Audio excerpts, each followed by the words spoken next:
My name is Scarlett White, and I'm 32, and I knew my relationship was already bleeding out the day my boyfriend looked me in the eye and told me his ex-girlfriend wasn't going anywhere. It happened in our kitchen, our stupidly cozy kitchen, with the warm pendant lights, the little herb pots on the windowsill, the cutting board he bought because he said it made him feel like an adult.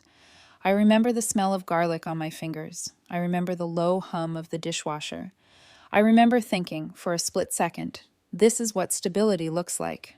But stability has a shadow when you invite a third person into the middle of it. For the past year, my boyfriend Ryan had been asking me to be mature about his ex, Vanessa. Vanessa wasn't just someone he used to date. Vanessa was a presence, a recurring character, an institution.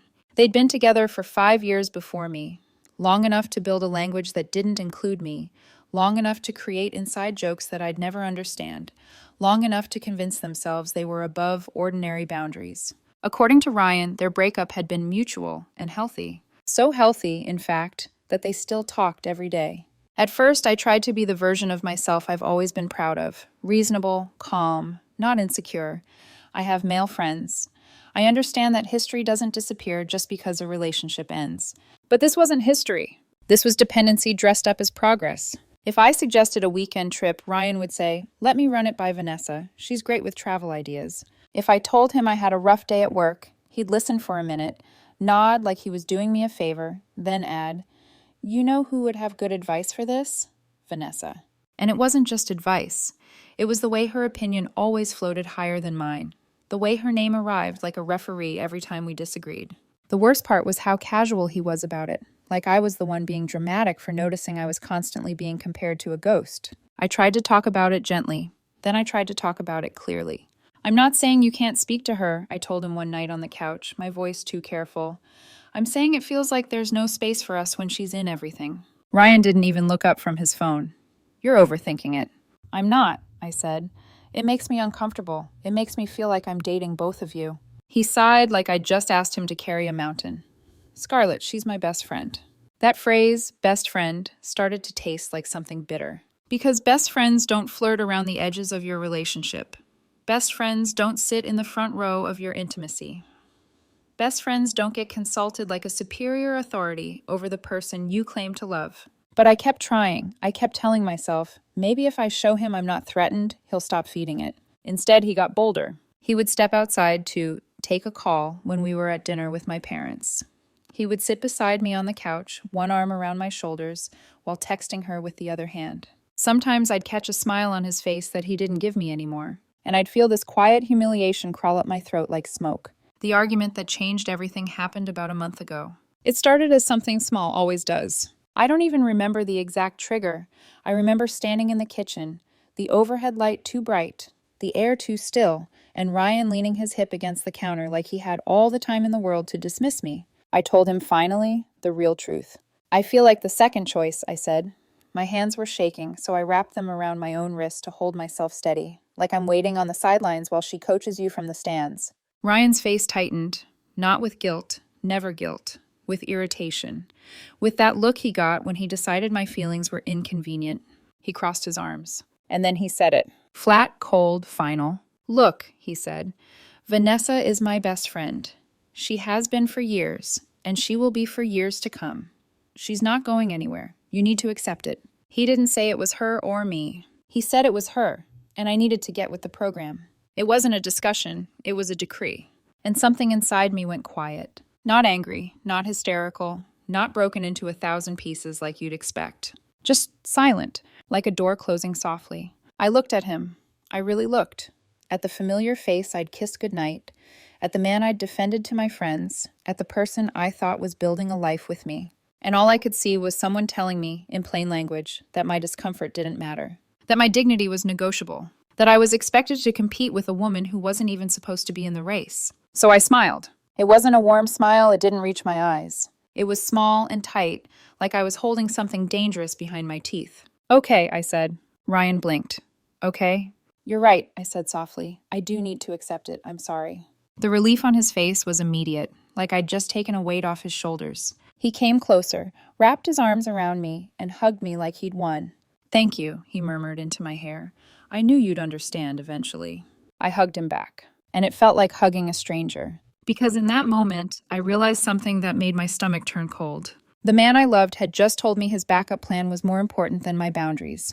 And the woman I was, Scarlet White, the one writing this now, had just decided to accept it. But my version of acceptance wasn't obedience. It was clarity. It was finally understanding what I was dealing with and deciding how to handle it. The plan didn't hit me all at once. It started as a vague pressure behind my ribs, a need to do something more than cry and move out quietly. Because a quiet breakup would let them win. It would let them walk away clean, laughing about the clingy girlfriend who couldn't handle a mature friendship. No, a betrayal that deep didn't deserve a private ending. It deserved to be seen. The thing that turned my vague anger into a concrete strategy was sitting right there in our living room, on the coffee table, like it had been waiting for me the whole time. Our shared iPad. We bought it a year ago for movies in bed and recipes we never actually cooked. It was a household device. Ours. In the casual way couples say, things are ours when they don't realize how easily ours becomes mine when it matters. We were both logged into everything on it: email, social media, and most importantly, messaging apps. Ryan's texts synced. Vanessa's messages appeared. He was so comfortable in his little arrangement, so sure I'd been tamed, that he never once considered the digital trail he was leaving behind. That night, Ryan fell asleep fast, the way people do when they think they've settled an issue permanently. I lay beside him for a while, listening to his breathing, staring at the ceiling, feeling like I was floating above my own life. Then I got up. I picked up the iPad, and I opened the messaging app. At first, my hands were steady. I expected something. Flirty jokes, maybe. Too close intimacy. A few boundary-crossing comments. I wasn't prepared for the sheer volume of disrespect. It wasn't friendship. It was a running commentary on my relationship, written by two people who spoke about me like I was an obstacle, not a human being.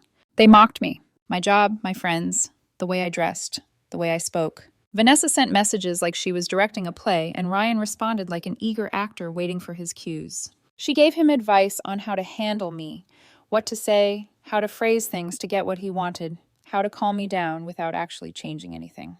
And then they laughed. Inside jokes at my expense, little nicknames that made my skin crawl. I scrolled back further. Months. And every time Ryan had told me a little white lie, it was there in the chat like a receipt. The night he said he was working late, drinks with her. The weekend he said he was visiting his uncle, a day trip with her. And then I found it. The part that made my blood turn to ice. The plan. Not a maybe, not a we'll see. A plan with a timeline. Vanessa wrote about Ryan waiting on a big step at work. More stability, a better position, more money. Once that happened, he was going to get settled.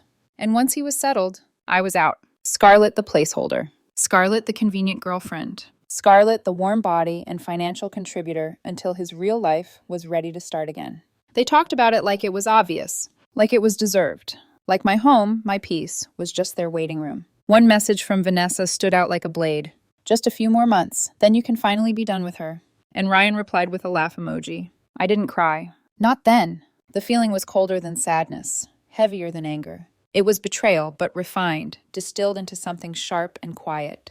I set the iPad down carefully, like it might explode in my hands. I walked to the window and looked out at the city lights, each one belonging to someone else's life, someone else's story. And I understood fully that my relationship hadn't been slipping. It had been staged, a long con, and I was the mark. I could have left. I could have packed a bag and disappeared while he slept. But the thought of them moving forward, laughing, celebrating, rewriting me as the crazy one, made my chest tighten.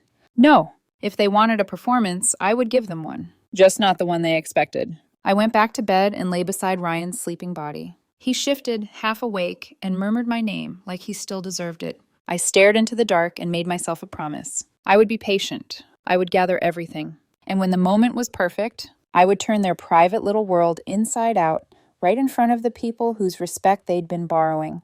Because if they were going to end me, publicly or privately, I was going to make sure everyone saw who struck first. 3 weeks.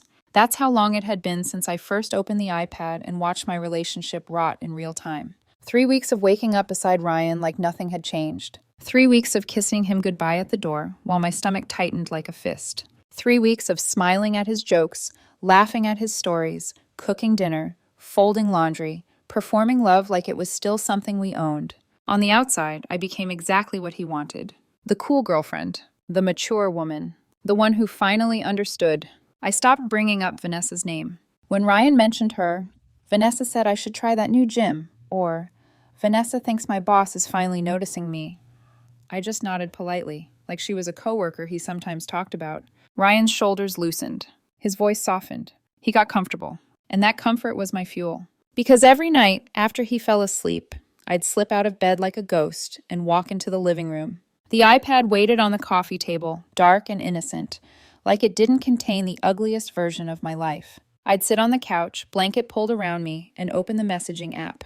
And there it would be, a fresh chapter of Betrayal, written casually, like my pain was background noise. At first, I told myself I was gathering evidence. But after a few nights, I realized the truth. I was gathering reality. Because during the day, Ryan had this way of making me doubt my own instincts, like I was always too sensitive, overthinking, reading into things.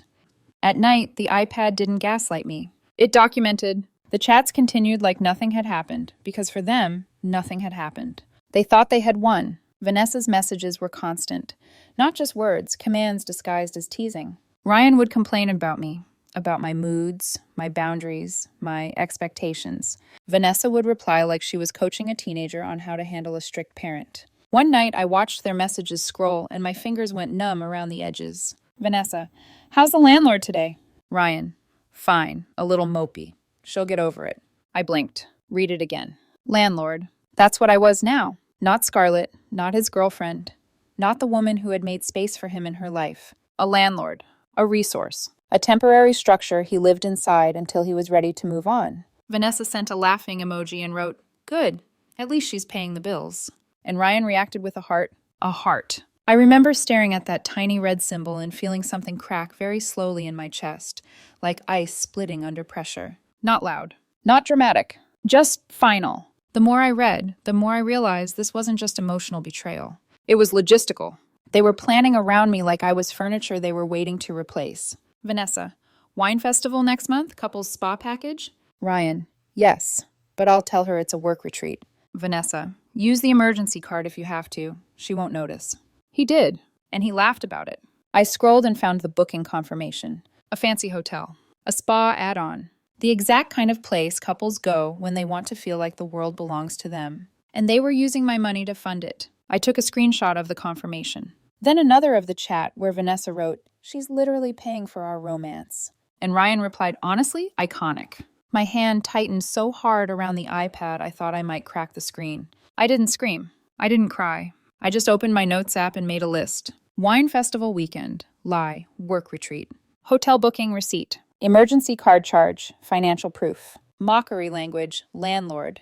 Because the more I read, the clearer it became. If I ever confronted Ryan privately, he'd twist it. He'd claim context. He'd claim misunderstanding. He'd claim I violated privacy. But screenshots didn't care about his tone. Receipts didn't care about his excuses. And I wasn't building a fight. I was building a verdict. The hardest part wasn't the flirting. It wasn't the lies. It was the way they talked about my life like it was disposable. A week into my nightly reading, my younger brother called me with news. He was engaged. I squealed. I cried happy tears. I hugged Ryan when he came home and told him like it was our joy to share. Ryan smiled, kissed my forehead, said all the right things. "That's amazing, babe. I'm so happy for your family." That night, on the iPad, I watched him turn my happiness into a joke. Ryan. Scarlett's brother got engaged. Now I'm going to have to pretend to be excited for a whole year. Vanessa. Her family is so boringly wholesome, like a Hallmark movie. Ryan. I know. Picket fences and golden retrievers. Vanessa. You deserve better. Ryan. Just a few more months. Something inside me that I didn't realize was still alive. Hope, maybe, died quietly. Because it wasn't just me they disrespected. It was everything I came from. Everything I loved. Everything I was trying to build. That's when my plans stopped being vague. That's when it became targeted. I started thinking like someone who had to survive. I started making decisions without emotion because my emotions were too raw to trust. First, evidence. Screenshots were good, but they could claim editing. So I did more. I downloaded a screen recording app onto the iPad. Every night, I'd record long scrolls through their conversations. Start to finish, time-stamped, natural, impossible to deny. I recorded them making fun of me. I recorded them plotting. I recorded the lies next to the truth. Then I backed up everything to my own phone and a private cloud folder. Because if Ryan ever realized what I knew, he'd do exactly what someone like him always did when faced with consequences. He'd delete. He'd rewrite. He'd blame me for seeing it. So I moved faster. Second, timing. If I exposed them randomly, it would be messy. A chaotic breakup. Rumors. He said, she said. But if I waited for the right moment, if I chose a stage where everyone who mattered could witness the truth at the same time, then they couldn't isolate me. They couldn't twist the narrative privately. They'd have to face the consequences in public. And the perfect stage presented itself on a silver platter. My birthday was coming up, and Ryan, in his role as the devoted boyfriend, insisted on throwing me a big surprise party. Of course, it wasn't a surprise. He told me he was planning a small dinner with a few friends. But on the iPad, I found the group chat.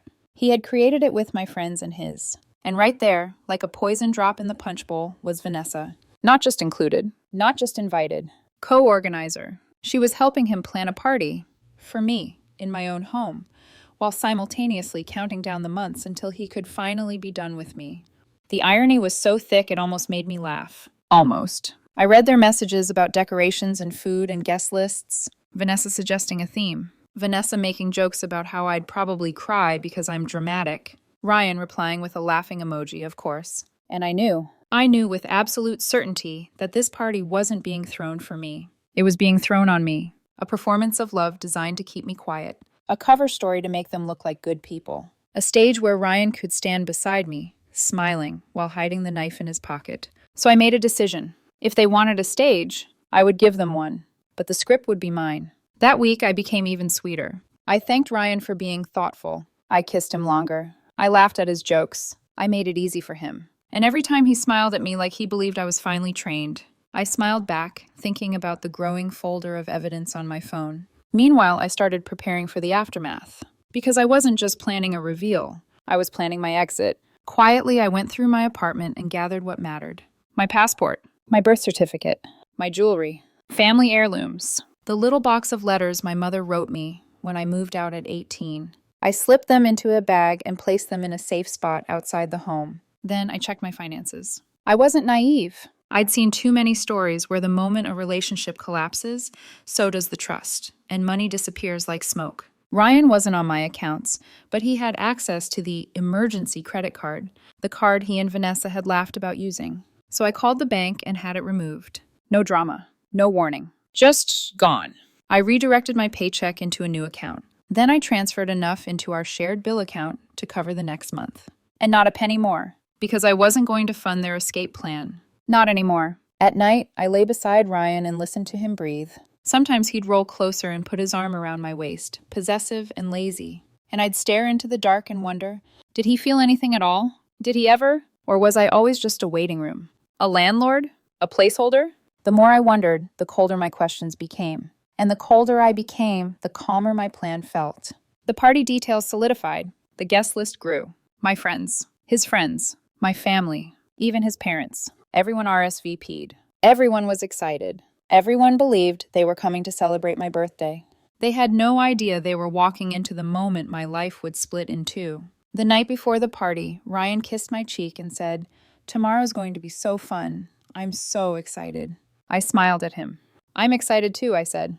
And I meant it, just not for the reasons he thought. Because somewhere deep in me, beneath the grief, beneath the humiliation, beneath the love that hadn't fully decomposed yet, a sharper feeling had started to bloom. Not rage, not revenge, something cleaner. Justice. And it was waiting for the perfect audience. The strange thing about knowing the end of a relationship before it actually ends is that time stretches. Every day feels like borrowed space. I moved through the apartment like a careful guest in my own life, touching things lightly, observing more than participating, already halfway gone. Ryan, on the other hand, was thriving. He strutted through the week leading up to my birthday like a man who thought he had everything under control. Work was looking promising. Vanessa was being really supportive. I was finally chill. In his mind, the world was aligning, and I let him believe it, because confidence makes people careless, and carelessness leaves fingerprints. Every night, I refined the evidence. At first, the idea was just to collect screenshots, but screenshots are static. They invite doubt. So I went further. I recorded long, uninterrupted screen captures of their conversations, scrolling slowly so timestamps stayed visible, names always stayed clear, and context couldn't be argued away. I narrated some of them in a calm, neutral voice. Not angry, not dramatic, just factual. This is the night Ryan told me he was working late. This is the message he sent Vanessa 10 minutes later. This is the hotel booking made with my credit card. Facts don't need tone. They just need light. I edited everything into one continuous 10-minute video. 10 minutes felt right. Long enough to be undeniable. Short enough that no one could look away. The structure mattered. I didn't want chaos. I wanted progression. I started with the harmless stuff. The jokes, the subtle disrespect, the pet names that stripped me of humanity. Then I moved into the lies, placing his messages to me beside his messages to her, letting the contradictions speak for themselves. The wine festival section was brutal. I showed the hotel confirmation, the spa package, the date. Then I cut to the message where he told me he'd be out of town for work. Then the credit card statement, my name, my account, their laughter. And then, because they deserve no mercy, I included the messages about my family. The ones where Vanessa mocked my brother's engagement. The ones where Ryan agreed. I watched myself edit those clips over and over, checking the pacing, the clarity, the order. Not because I enjoyed it, but because once this was out, there would be no taking it back. This wasn't a threat. It was a sentence. When the video was finished, I watched it once from beginning to end. Alone, on the couch, in the quiet. By the time it ended, I wasn't crying. I wasn't shaking. I felt empty. And clarity has a way of feeling like emptiness when it arrives. I saved the file to my phone. Then I bought a simple adapter online, overnight shipping, that would let me connect my phone directly to the big TV in the living room. No buffering, no Wi-Fi issues, no technical difficulties. I wasn't going to risk my moment on a spinning loading icon. While the evidence was being finalized, I turned my attention to something else. Control. I wasn't just exposing them. I was reclaiming myself. The morning after I saved the video, I went to the bank on my lunch break. I didn't tell anyone. I didn't need to. I sat across from a woman in a blue blazer and calmly explained that I wanted to open a new checking account. I redirected my paycheck. I removed Ryan from anything that gave him access to my financial life. And when she asked if everything was okay, I smiled politely and said, yes, I'm just reorganizing. Which was true. That afternoon, I booked a safe deposit box. I placed my passport, social security documents, family jewelry, and irreplaceable keepsakes inside it. Because once the truth exploded, I didn't know what kind of person Ryan would become. People reveal themselves when they lose control. And I wasn't about to underestimate a man who had already proven how comfortable he was using me. At home, Ryan noticed none of this. He was too busy rehearsing the role of the loving boyfriend. He asked me what cake I liked, what music I wanted, whether I preferred red or white wine. Every question felt like a test of my acting skills. And I passed everyone, I answered sweetly. I teased him. I thanked him. I let him believe this party was a gift. The night before my birthday, he pulled me into a hug in the kitchen. The same kitchen where he'd told me to accept his ex like a law of nature. I'm really glad we're in a good place, he said, resting his chin on my head. I know things were rough for a while. I closed my eyes. We're in a place, I said. He laughed, thinking it was a joke. It wasn't. By the morning of the party, everything was ready. The catering was scheduled. The decorations were stacked in the hall closet. 50 people had RSVP'd. My phone buzzed with messages from friends asking if I was excited, from family saying they couldn't wait to celebrate me. And I realized something strange. I was excited, not for the cake, not for the gifts, but for the end. Because endings are painful, but uncertainty is torture. And tonight, uncertainty would die. Ryan left early to pick up supplies. Vanessa, of course, was helping him. I watched them leave together from the window, two silhouettes leaning toward each other, laughing like they weren't about to detonate their own lives. I took a deep breath. Then I walked through my apartment one last time, not as someone waiting to be chosen, but as someone preparing to testify.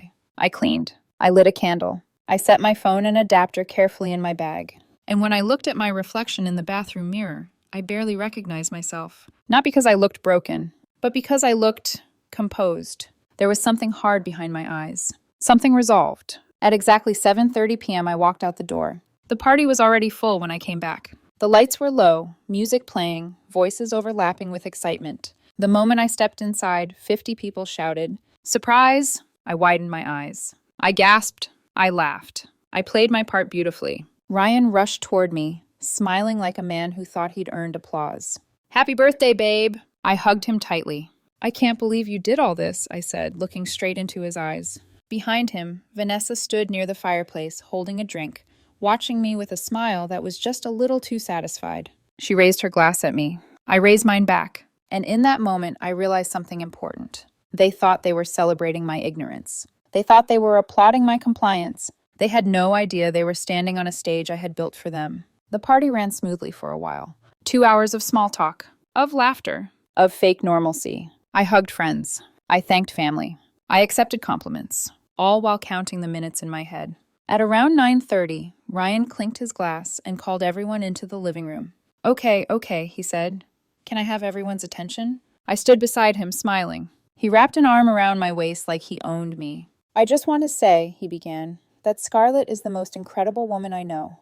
She's supportive, patient, and she's taught me so much about love. People murmured approvingly. My mother dabbed her eyes. Ryan continued, painting a picture of devotion so convincing it almost made me dizzy. And I honestly don't know what I'd do without her. He turned to me. Your turn. I took a step forward. Wow, I said softly.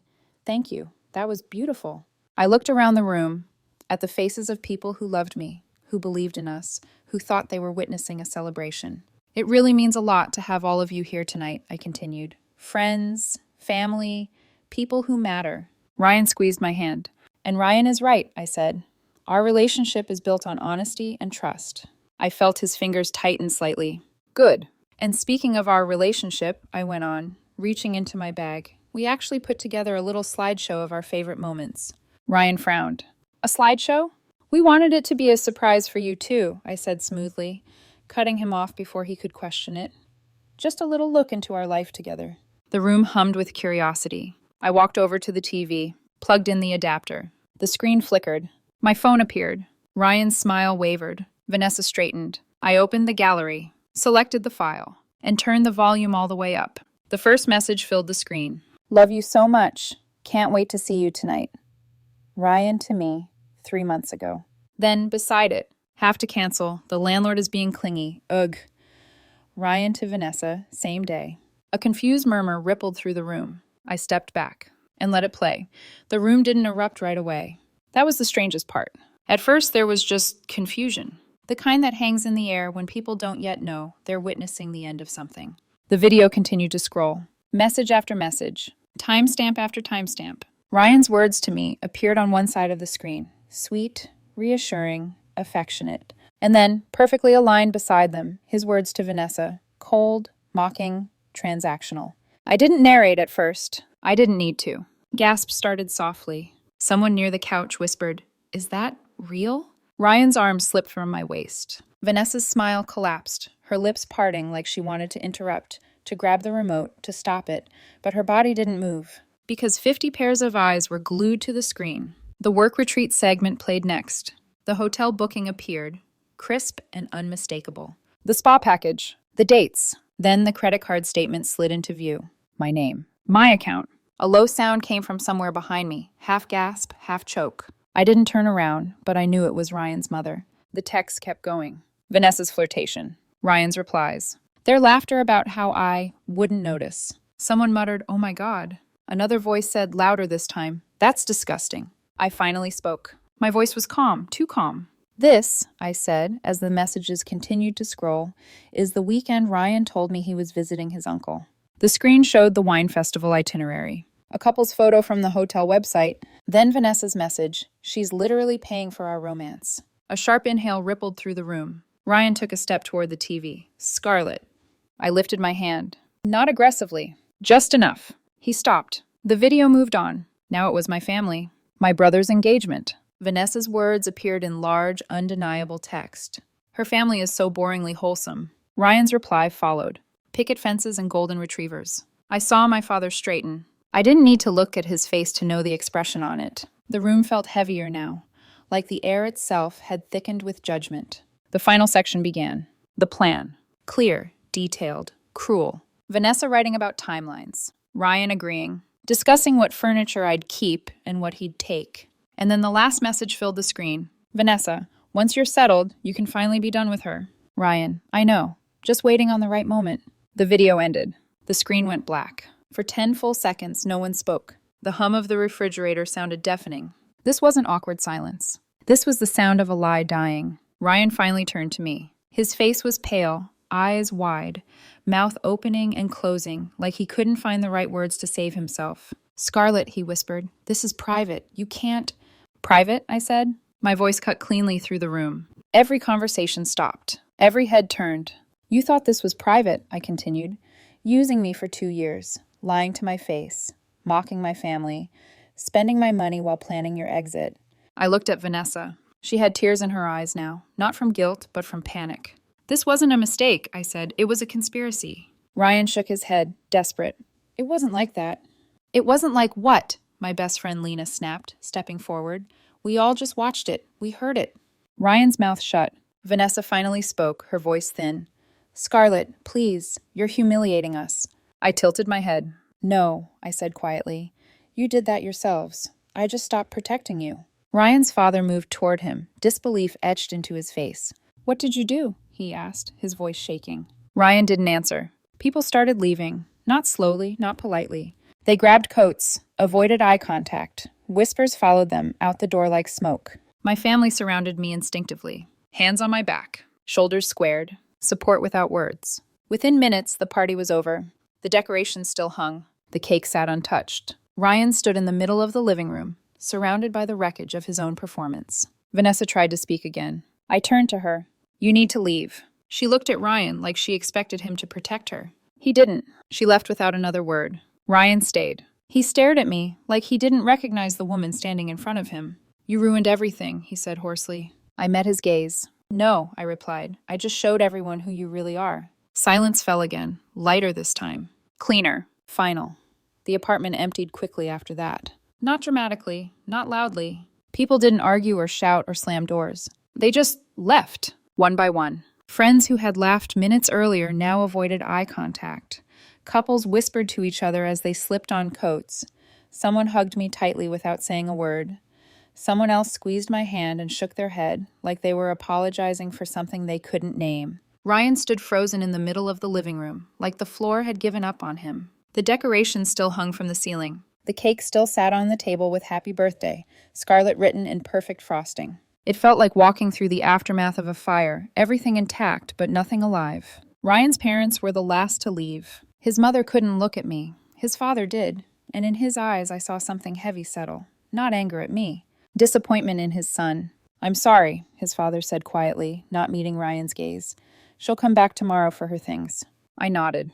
That was enough. When the door finally closed behind them, the apartment went silent. Not tense silence. Peaceful silence. Ryan broke first. "You destroyed my life," he said, his voice raw, cracked at the edges. "You didn't have to do it like that." I turned to face him fully. For the first time that night, I let myself really look at him. Not the man I loved, not the future I imagined, but the person he actually was. A man who had gotten comfortable lying.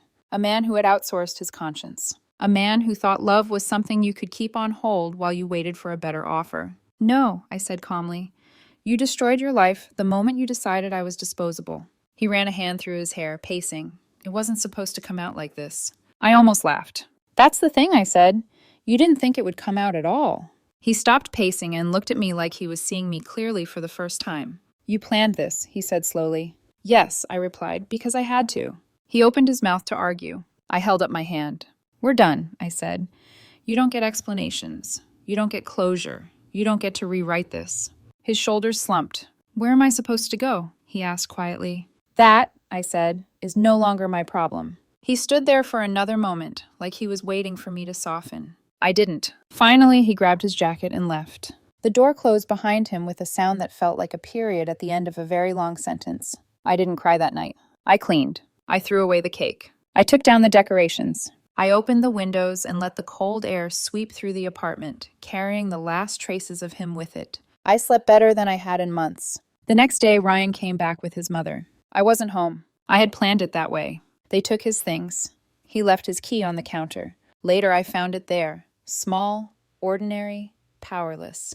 Over the next week, blocked numbers tried to reach me. Texts from unknown contacts. Voicemails I didn't listen to. I didn't need to hear apologies that only existed because the audience had seen the truth. Word traveled fast. Friends chose sides. Most chose distance. Vanessa disappeared from my life completely. Ryan's career stalled.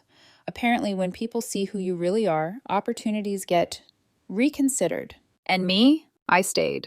In my apartment. In my life. In my name. I didn't win because they suffered. I won because I stopped shrinking to make someone else comfortable. I learned something important through all of this.